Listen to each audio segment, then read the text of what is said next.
On today's episode of Locked On Avalanche, we give Sammy G his season grade. Is he no longer the whipping boy for the Avalanche fan base? Let's discuss. New episode of Locked On Avalanche coming at you.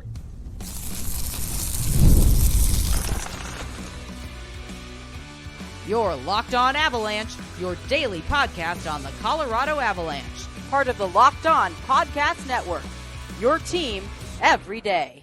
All right, everybody, welcome to the Locked On Avalanche podcast, part of the Locked On Podcast Network, your team every day. I'm your host, Chris Maselli. With me, as always, Mr. Shaggy Von Doom, Kyle Sullivan. Thank you for tuning in, making it your first listen of the day. Always appreciated. Make sure you are following us on our social media outlets, LOPN_Avalanche on Twitter, X, Locked On Avalanche, Instagram, and Threads. Questions, comments, concerns, and opinions, lockedonavalanche@gmail.com, and follow us on our YouTube channel. Hit subscribe, get notified when a new show goes live. And make sure you're subscribed to our Subtext as well. Link to that's in the show notes below. When you do, chat with Kyle and I one-on-one. Get your opinion, everything Avalanche related, which we share on this very podcast, like we will do momentarily when we get their feedback on Samuel Girard and his season grade. You're laughing already? Yeah, you Samuel Girard. It's Sammy G. It is. I was trying to be to start the show as professional as possible before we get into the immaturity of things. Calling him by his Christian name. Yeah. Like What's he's his in trouble. middle name? What's his middle name? Samuel. Legit. Just give him one. I don't know. Just give him one. Just make one up for him. I don't know. Samuel Steven Girard. That's terrible. If you're looking over on YouTube, you will see in the very third segment, we're going to get into some draft prospects. And it's going to be kind of fun how we do this because we're kind of like opposites on how we go into the draft season. I love diving into these prospects, and it's an imperfect science. It's like betting on horses. Like you have no clue. But it's fun to do. I enjoy doing. I'm in no way trying to say I'm like I am a like our very own Hattie Kalakash over at Locked On NHL Prospects, who that's his job. I defer to him, but I just get enjoyment out of doing this. And you are kind of like, you just like to draft, and you just hey, wherever guys go, tell me who the Avalanche are drafting, and I'm going to root for them. That's kind of like your MO on this. So how we're going to do this is I don't know if we do this every episode, but kind of like along with grades, we do it like every other episode. I'll throw out a prospect. We'll talk about it. I will try to sell you on said person. And in the end, when we get closer to the draft, you had a funny name for this. What are we calling this? We're calling this the Draftchuler. And because so when all is said and done, I'm trying to sell you on one of these guys, and you are handing your one rose to one prospect that I have sold you on the most, or you like the most. I don't want to sell you on him, but yeah. And that kind of comes from the place the Avalanche have been at such a high draft spot here lately that it's just right. You're basically getting pieces for a trade eventually later. So I want you to sell me maybe on why these players should matter to me and why I should get excited for this draft. So we'll have some fun with it. So we'll start with Dean Letourneau, but that will be a little bit later. Where we're going to start today is we're going to start the show off with the season grade. And like we said in the beginning, that is Samuel Girard. So why wait? Let's put up the grades right now. If you're looking over on YouTube, there they are. Kyle gave him an A-. Everybody else, including myself, a flat B. YouTube 56% B, Twitter X 50% B, Instagram 57%, and Threads was 56%. I'll start. I'll leave it up to you right now. You gave him the A-. How's that? Okay, if we're going to look at this statistically, this was not his most incredible year that he's ever had. But you also have to look at it. He did spend some time in the player assistance program. Mm-hmm. And this is going to be one of those. This is a textbook example of contributions that do not show up on the stat sheet. This was probably Sammy G's best year defensively as a defenseman in a Colorado Avalanche sweater. I would disagree, but go on. From the defensive position, I'm not talking about going out there and scoring. He he was healthy. Well, that's cool. Like having a real good look at him throughout the season. I mean, we always talk about his smaller frame, that he gets thrown around a little bit. I feel like his awareness and his hockey IQ was on another level, especially after the comeback from the program. I feel like he was really, really good. And usually he was the guy you could point the finger at and say, if it wasn't for Sammy G doing this or letting this up, I feel that was cleaned up significantly this year compared to last season. Compared to last season, I want to say he got back on track. Because last year was a struggle for him, and I wonder how much of, because he went into the player assistance program. So how long was he struggling with that? That must have been dating back to the previous season where he was struggling. I don't know how much that came into play, but I'm sure it did. The year before that, in the 21-22 season, I thought so far that was his best year. I remember Cale Makar went out for a little while. It wasn't super long, but he went out for a little bit. I don't know if that was, I can't remember what exactly the injury was, or maybe it was COVID related at that point. Who knows? But Sam Girard really took over. Yeah. And there, I remember some outlets, specifically the Score, who they throughout the season were doing like the rankings. He was number one on their Norris ranking. It was only like December-ish, but he was at the top of their list because Cale Makar was out. He was playing phenomenal hockey. And then we go into the last year and he struggled a little bit. And I do think even, he went into the players assistance program. I thought he was playing okay leading into that. When he came back from that, I thought he was playing kind of at the level in that 21-22 season. And you're right. Like, stats wise, he is not a stats darling at all. And you go through it. If you want to go into like the really deep stuff, you can like go over to Money Puck and just bring up their teams and then go into defenseman. He doesn't rank anyway. Like out of the six, or I think there's 7 defensemen up on there. He's like 5 or 6 in almost every category. And that's not a knock on him, really. It's just, I mean, when you have guys like Cale Makar that are just putting up incredible numbers, and obviously Taves, like those guys are going to be at the top. Sam Girard is not going to compete with them on the stats that they bring you. But what Sam Girard does is like he gives you moments. He gives you a play where you need someone to step up and make a play, and he'll do that. He won't carry it for the duration of a game, and he won't take over a game. But he will, if you're on a penalty kill and he needs to, that's where he did lead the As in, I think it was block shots per 60. He led them in that category. So he can give you a block shot, which is kind of funny of how small in stature that he is, that he's one of the better guys at blocking shots. I would love to see him step it up in the scoring category. I'm okay with his defense. Like he's going to get pushed around from time to time because he's littler. But he doesn't mind throwing his body around. If he can size up a guy, he won't do as much damage as like Manson will do. But defensively, I'm okay with how he played this year. I would like to see him step it up offensively, and he's got the ability to do that. His shooting percentage is horrible. It's like less than 3%. And I would, he gets looks, and I think he has like a good shot, but you just have no clue where it's going, and he will miss a shot so far and so wide. Like he is the defensive version of Burakovsky. Yeah. So I would like to see him hone in his offensive abilities a little bit more, and kind of if he can step that up. He's really a complete defenseman. And I know there's people who still do not like Sam Girard, and by me saying that, they're punching their radios right now. But you have to give the guy credit for how he played this year. I thought he had a really good bounce back season from just a year ago. And I like that you brought up that season that Cale Makar, I believe that was a concussion that he went out with for a little bit. And was he it? was Okay. dealing with that. And Sam Girard kind of rose to the moment. And I feel like when he came in from Nashville, he had this weird little adjustment period where he felt like he was trying to be more of a Tyson Barrie, like an offensive defenseman. Like he was taking shots, he was doing the Letourneau, he was carrying the puck to create offense, and that was really clear and prevalent in the bubble season. And that year that he kind of ascended because of Cale Makar's absence, he settled in. And I feel like this year he found out how to create offense defensively.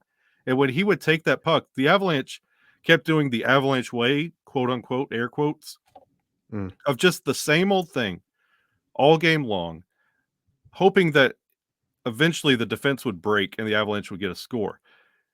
Sam Girard would take that puck and he would purposely change the tempo of a shift.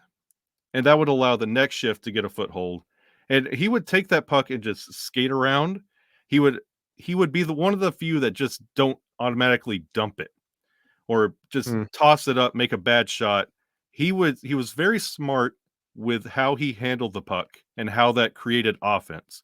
And I feel like that fine line that Sam Girard is coming to with his defense and his play style, I feel like going into next year, I want to see what he could build on. Yeah, I would like to see him take some more shots and get, some more points on the board, but sure, I like where his mentality is.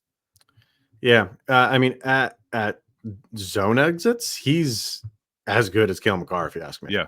Like Cale Makar is fantastic at zone exits, but Sam Girard is excellent at it. He's very good stick handling. He's very good with the puck.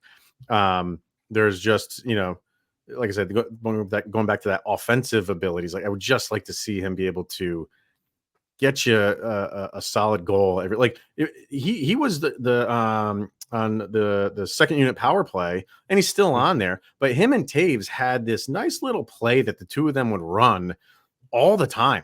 Like this little just give and go that they would do. And Girard would be the one passing it back to Taves, who would have a shot right from the point. Like they haven't done that in a long time. I feel like the two of them. Some of it is, you had like the two units were kind of, you were mixing and matching like the units every once in a while. But I'd love to see just a little bit more consistency on the roles he's playing, because once he settles into that, you feel like he's comfortable and his play shows. His play shows where his comfort level is at. So I like what he did this year. I really do. I think that, the people who got on the, disliking Sam Girard bandwagon, I don't know if they're ever going to get off of it. And that is what it is. There's some people who just, when you rub them the wrong way, they're just going to stick with that mentality. But I have seen some people say like, well, you got to give him credit where it's due, where on that play, or, he made or that shift. And that's what he can give you. He can give you a good play. He can give you a good shift. So I have no problem. Like I like him. I like him on our team. And I kind of look forward to going into next year if he can build on the second half of this past year, what we got with Sam Girard. Yep. So good. I absolutely agree. And I feel like kind of the Girard haters were kind of masked this year because they were all on Bo Byram until he left. So enjoy that little bit of a pass there, Sammy G. Yeah. So, all right, let's get our break in. There are a couple people from Subtext that I want to have chime in, and then we'll get to some unrestricted free agents on the right wingers. So we will do all of that right after this. All right, let's hear from FanDuel. It's winner take all time in the NBA and the NHL, and FanDuel's giving you a shot to bring home a big win of your own. Right now, new customers get $150 in bonus bets with any winning $5 bet. That's $150 to bet on spreads, money lines, player props, and more. Let's get your prediction, sir, on the Stanley Cup final. Don't go with your heart, because I know where that is at. Go with what you think is actually going to happen. What who's going to win this? How many games?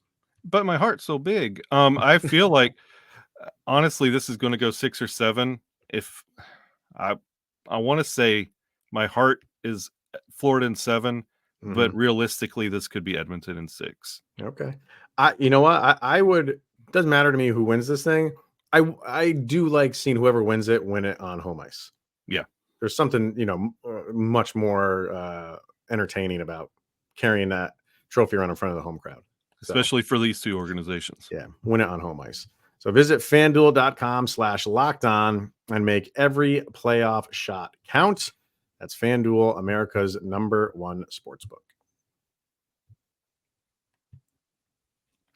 All right, want to get to a couple subtext people before we get to our unrestricted free agent right wingers. This is Avs fan forever. C- for Sammy G. I know others have been on the Girard train, but he's never really impressed me. I'll give him the benefit of the doubt. He didn't play all season, but I think he's been built up his name recognition wise. And when I hear Mosier say Letourneau, I expect some Makar level deeks.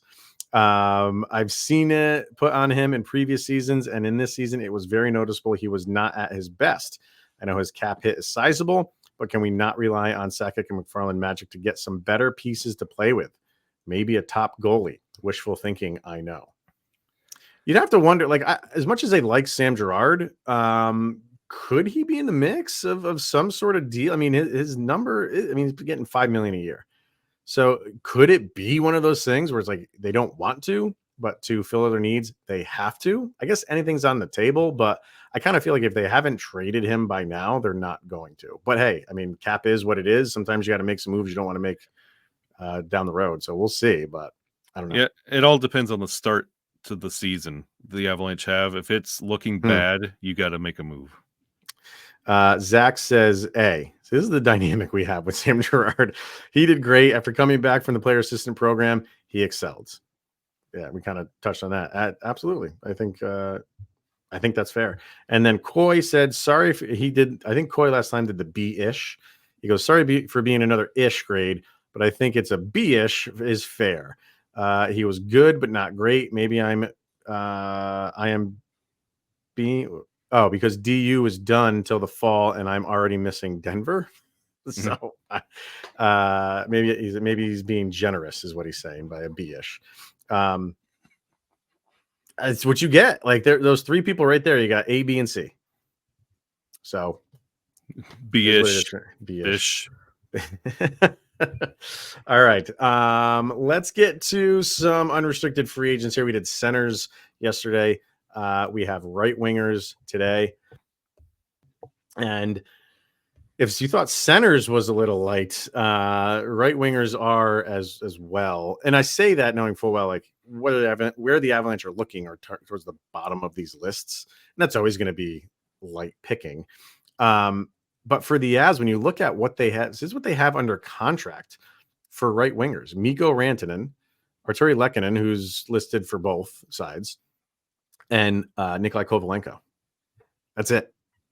That is it. And then Logan O'Connor, who's listed as a left and right wing, who's on injured reserve, but he should be fine for next year. So you can add Logan O'Connor to that. Yes, they do have some guys in the AHL level, but I'm not bringing them up right now. But on your active roster, that is it. So yeah, you got to dip into a pool here. Is there anybody that jumps out to you that's kind of on a lower AAV, potentially lower AAV contract that you could bring in here? Yeah, that's the thing with the Avalanche going into this offseason. Look at any UFAs. You got to take the top 10 names on the list and cut it off. You can't afford them.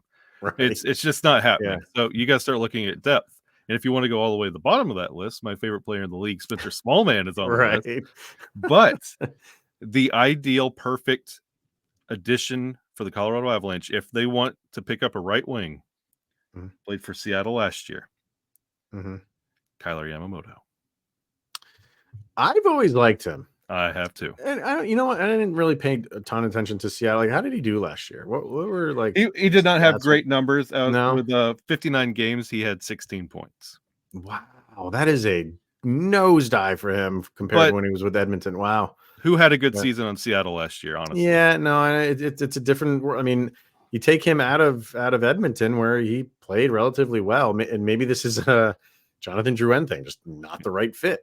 But I didn't even realize he was because I don't have him on my list. You're looking at a different list than I am, but yeah, I have Kailer Yamamoto, and right under him is Abe Kubel. If we want to, I see Abe Kubel, and a lot of times when you look at lists like this, you see former players and like, oh, could they bring him back?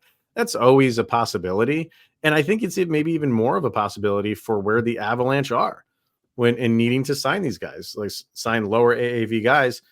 Excuse me. Maybe you do dip back into someone like Abe Kubel because he didn't do so bad when he was with you. I thought he played relatively well. but sometimes teams just don't go back to the well, and they try something different, bring somebody different in. But you never know. It's going to be an interesting offseason for the Avalanche. So could it be someone like Abe Kubel? Sure. I'll never completely eliminate that. I liked Daniel Sprong going into last year.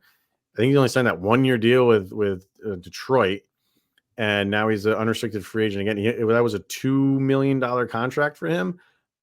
I don't know where he stands. Like, I don't know. It's tough to kind of bring up his value. He's probably going to want more than that. So I don't know if it's just that little bit more, if it's just a little bit too much for the Avalanche. And we always say, like, the Avs, when they do deals, they kind of just draw a line and be like, we can't go over this.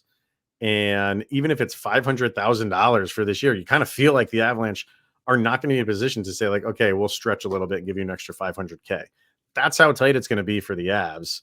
And is Sprong on that list? I have no idea. But I'm just saying, like, I liked how he played in Seattle. I think he had a down year from what I understand in Detroit, but maybe because that would benefit the Avs and not needing to overpay for someone like that. Yeah, and then you have Christian Fischer on this list as well. And is that because the farther down this list you're going to go, the more money you could possibly save. And do you want to do the Drouin, the Nichushkin, like, rehab a career? Like, you want to give them that chance and take the gamble that way, because if you're paying more and it doesn't pay off, it really ties your hands on what you're going to do come trade deadline and the rest of the season.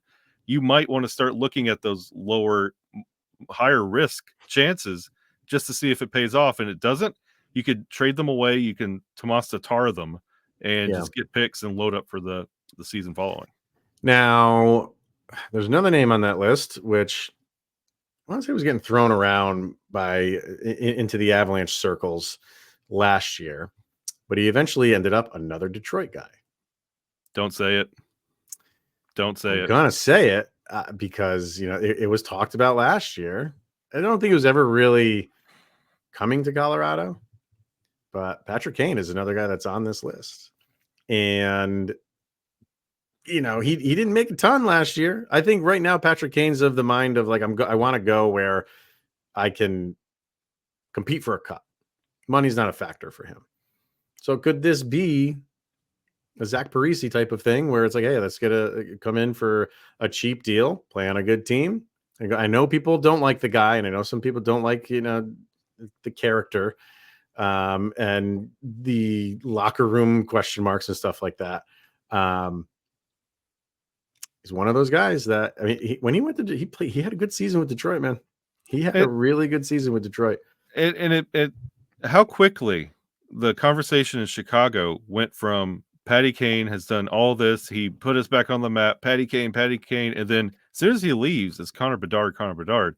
And I feel like Patty Kane kind of wants to go back one more time, go back to Chicago and end his career there and do 1 year have all those visuals of Patty Kane shaking Bedard's hand, future meets present.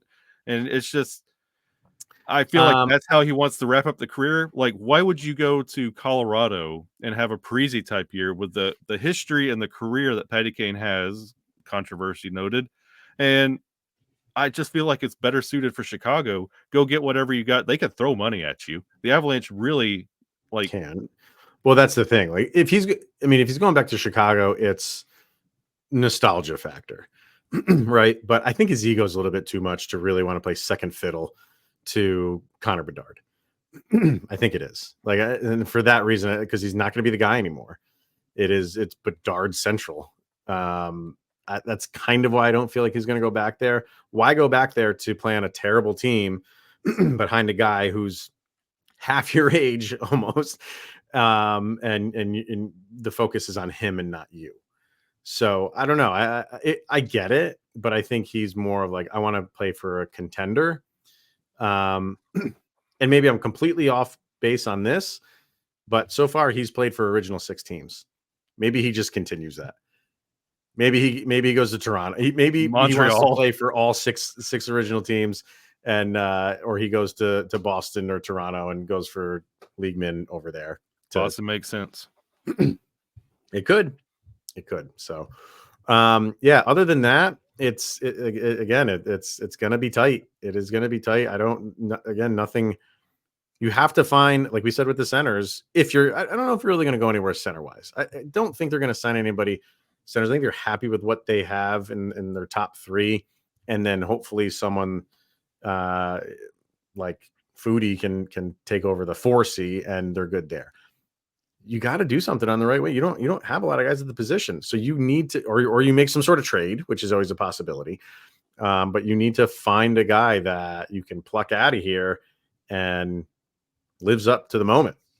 It's gonna be tough. That's why you go sign Spencer Smallman and make me happy, and they get Kyler Yamamoto and make this. He's going to be a perfect addition for this team. They just need to go get him. I gotta look at what did he make last year. Do you remember what Yamamoto made? I could pull that up for you right here. Bring up the Kraken. They're cat friendly. No, it doesn't have it. But he's restricted though. Okay, that's so Yamamoto is restricted because he's only 25 years old. So you'd have to make a deal for that. 3.2. Okay. So he's restricted with arbitration rights. So he's probably not going anywhere because you could probably get him for relatively cheap. I don't know why he's showing up on my UFA list. Is he really? That's odd. Okay. Well, that's where we are with right wingers. We'll do left wingers tomorrow, and we'll take our final break here. When we come back, we'll talk about draft prospect Dean Letourneau. We'll do that right after this.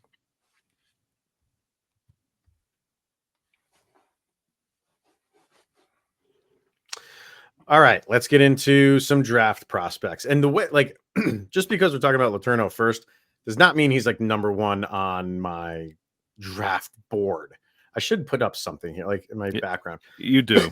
Should I have like a dry erase board or something like that and just constantly be updated? And just have yell. Marks all over the place. Yep. What's up? Just yell and then shake the dry erase pen at me. Yeah, I like Mel Kiper it kind of. Yeah. Just there's no order to how I'm gonna do this. It's just I like a guy and we'll talk about him. If you're following on Instagram or on YouTube's in the community tab, I'm putting up a guy like almost every day, and I only do it on Instagram and YouTube because I can put a longer description of these guys, and you're limited on Threads and Twitter. So if you're following on either one of those two, you've seen some of these guys that I've been putting up.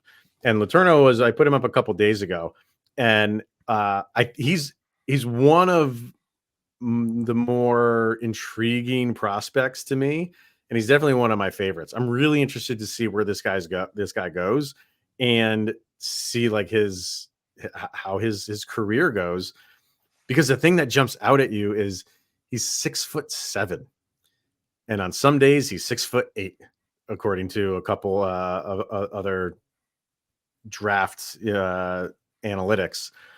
But he plays the forward position. 10 years ago, you got a guy that's 6'7", 6'8", he's a defenseman. No ifs, ands, or buts about it. But that's how much the game has changed now, where size is wanted up front and at the forward position. And the first comparisons you get from this guy naturally is Tage Thompson. Mm-hmm. And that's a very fair comparison, because when you have a guy of this height, you figure like, maybe he's like clumsy, or like his height or his body has not caught up with his height. And that's not true. Like, he has skill, but he's very raw with that skill. So whoever brings him in is really going to have to kind of like hone in on like his skill set and what he does well, and kind of like force that, because he's great at a lot. He plays a 200-foot game. Defensively, he's tough to get around. Shockingly, his wingspan is massive. He's very tough or I should say, not shockingly. I said shockingly sarcastically, but he's great stick handler. He's great in transition, powerful shot. He put up, and he played for a prep league in Ontario, and it wasn't the biggest competition, but okay. He still put up 127 points. 127 points in only 56 games.